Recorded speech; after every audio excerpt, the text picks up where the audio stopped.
soak up the 25, 30-degree weather. I know This it's is about it. to change. It's gone.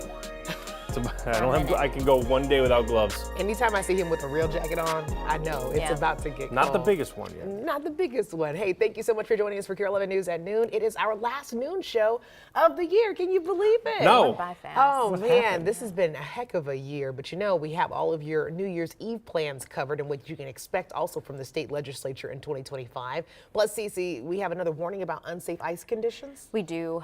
We've got more reports of people being rescued after going through thin ice. So we have reminders about when you should actually go out on the ice. That's good to know, especially with it getting a little bit cooler. Yes, it'll be good once we get to the weekends. Ice will become safe hopefully later on.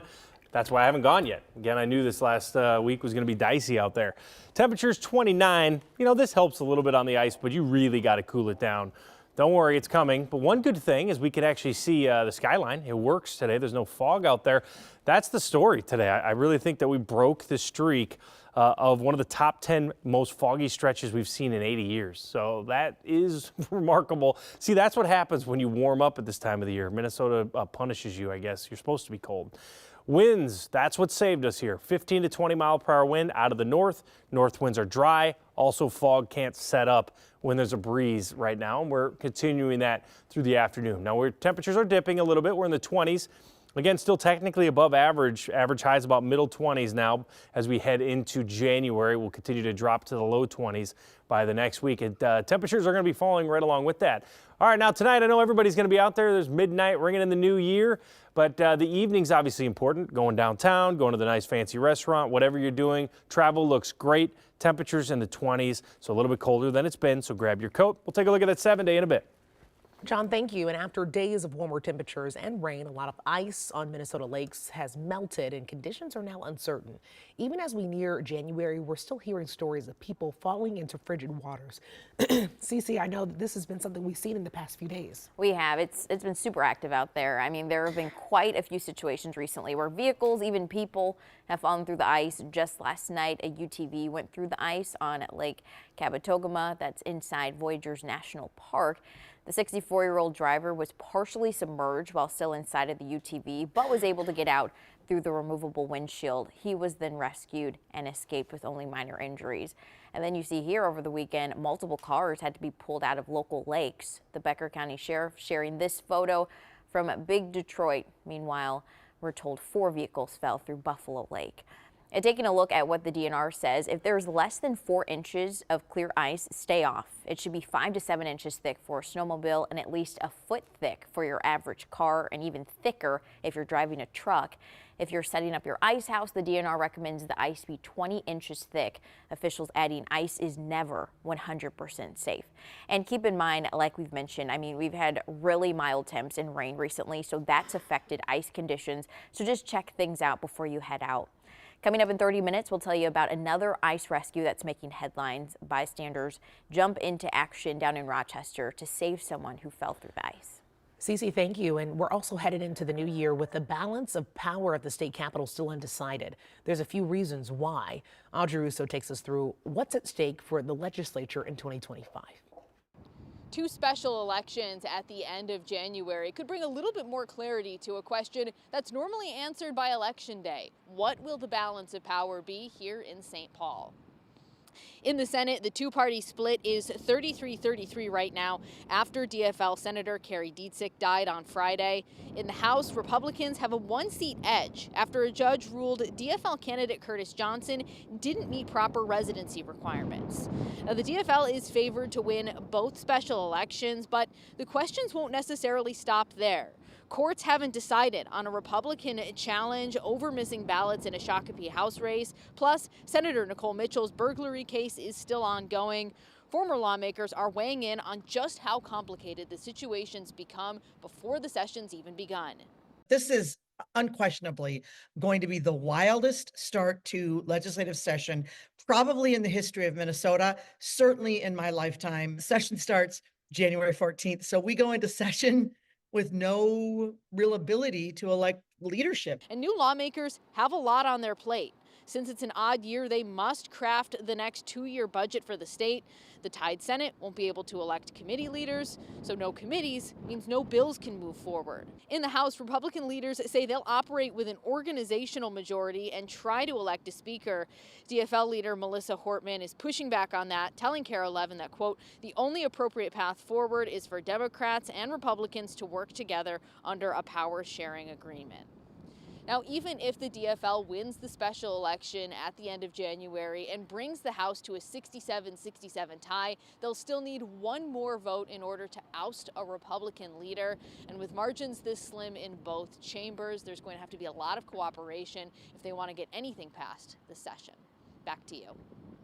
In less than 24 hours, the minimum wage is going up in Minnesota. Starting tomorrow, all employers will be required to pay their workers $11.13 an hour. In the Twin Cities, rates went up over the summer. Now they'll rise again. In Minneapolis, it will increase to $15.97 for large businesses and small businesses. That means a 40-cent increase. Then in St. Paul, large businesses will also increase pay to $15.97 an hour. Small and micro businesses will not change their rates until July 1st. When that happens, small business rates will rise to $15 an hour and micro businesses will be going up to $13.25. A downtown Minneapolis bar is stepping up its security for New Year's Eve after one of its bouncers allegedly stabbed a man over the weekend. It happened at the Saloon on Hennepin Avenue around closing time Saturday. Police say a man got into an argument with the club's security guard, but officers are still trying to figure out what happened before the stabbing. The man is now in the hospital in critical condition. The security guard also went to the hospital and was arrested after being released. Well, we're following another twist in the St. Paul housing saga involving the Lowry apartments. The tenants are now learning they can never move back into their homes. Residents first moved into temporary housing earlier this month when the building was condemned. Their tenancy was terminated, and in addition, their temporary housing expired. That caught the tenants by surprise because they were initially told they could stay at a hotel for 30 days, and most have been there less than 3 weeks. I think that this is a very short notice for anybody to be displaced in the middle of the winter time, and it's just very unfortunate. Mayor Melvin Carter's office says the Ramsey County Housing Stability Department is helping people who don't have other options. The statement adds the Lowry building is condemned and in foreclosure, so a company assigned by a judge to be the landlord is in charge. Well, just 2 days after his death, we now know how you can follow along in the ceremonies honoring former President Jimmy Carter. Later this week, Carter will take a final trip through his hometown of Plains, Georgia, then lie in repose at the Carter Center. After that, his body will be flown to Washington, D.C. to lie in state in the U.S. Capitol building. On January 9th, there will be a state funeral. That day is also a national day of mourning, and most federal employees will have the day off. Carter will then fly back to Georgia to be buried alongside his wife, Rosalind. Carter's Vice President, Minnesota native Walter Mondale, wrote a eulogy for President Carter before he died. Part of it was released yesterday. In it, Mondale said Carter should be remembered for prioritizing human rights and promoting environmental measures. His son, Ted Mondale, will read the full eulogy at Carter's national service in just 2 weeks. Well, in our health alert today, we're seeing some of the more common winter viruses starting to surge all across the country. A reminder to make sure that you're staying healthy. Right now, the CDC is warning that the flu, the stomach flu, RSV, and COVID cases are all up. It's reporting a 12% jump in flu tests in the week ending on December 21st. And it comes after a slow start to the cold and flu season, but experts are predicting the number of virus hospitalizations could get as high as last year. Well, New Year's Eve is finally here, and in less than 2 hours, people can start showing up in Times Square ahead of the ball drop. New York officials say they're ramping up security and estimates they'll have thousands of officers to keep people safe. The public can expect to see a tremendous amount of police resources deployed throughout the area and across the city.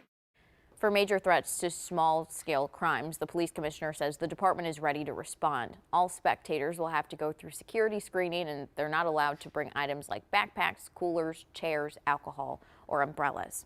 We're also looking at where you can spend your New Year's Eve a little closer to home. The Midway Saloon is preparing for their 3rd annual New Year's Eve bobber drop to welcome 2025. Organizers say it's a countdown to remember. we were trying to come up with something that represented Minnesota as, different states were doing things. Georgia's got a peach drop. Texas has a boot drop. We tried to come up with something that represented Minnesota, and nothing represents Minnesota better than fishing. Live music starts at 9 tonight. Tickets are available online. You can also check out the Totally Rad New Year's Eve at First Avenue. Doors open at 9 for 18 plus. From 5 to 10, the Minnesota Landscape Arboretum is having a special celebration at their winter lights. They'll have games, a photo booth, and live music. And for those wanting to celebrate extra early, the Eden Prairie Center festivities are already underway and go until 1 p.m.